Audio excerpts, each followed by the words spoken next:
por dentro.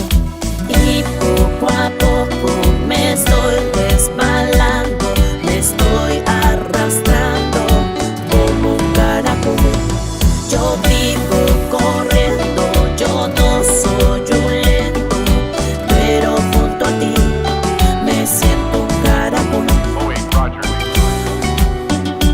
Ay, me siento un caracol por ti, mi amor. Tu boca me llena de besos y por ti soy un caracol.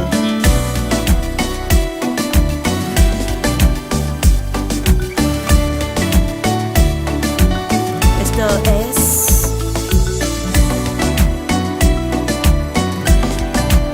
Sube, sube, sube.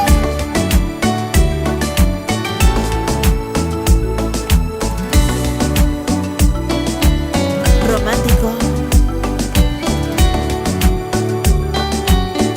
Y como dice la canción, y poco a poco me estoy resbalando, me estoy arrastrando como un caracol. Eso. Yo vivo corriendo, yo no soy un lento, pero junto a ti me siento un caracol, baby.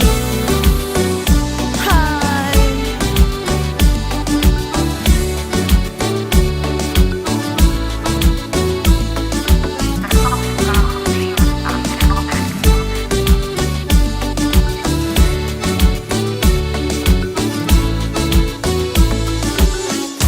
I didn't see that coming.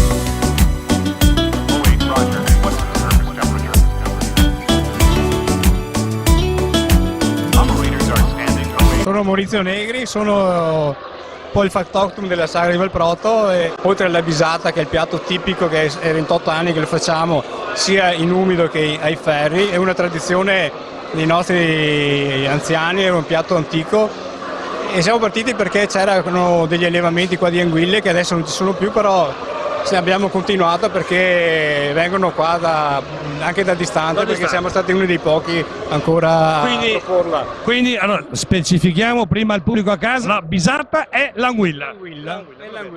E voi la fate alla brace, la fate... Facciamo alla brace o in umido ai forno. Quindi avete sempre tutte le sere un pienone di persone che vengono qui. Esatto, perché abbiamo proprio una tipicità di questo prodotto, che ce ne sono a Comacchio adesso che la fanno per 3 weekend di fila, che là hanno altri numeri perché sono più conosciuti. Il periodo della sagra dal 28 settembre al 1 di ottobre, 4 serate, perché abbiamo anche dei problemi nel reperire la bisata, perché in Italia sono stati solamente 3 allevamenti. Sono andati a sparire per il discorso dei costi e anche perché hanno problemi nel avere il prodotto da allevare. Abbiamo anche altri piatti, costine, salsicce, polletto, l'orata e i primi tradizionali, anche burro, sale e ricotta affumicata delle nostre montagne venete vicentine. Quindi vi diamo appuntamento il prossimo anno, naturalmente sempre qui a Valprotto, in località del Vicentino, è una frazione di Quinto Vicentino. Mi raccomando, numerosi a questa sagra che si chiama la sagra della bisata. Grazie, vi aspettiamo numerosi. Grazie e buona serata.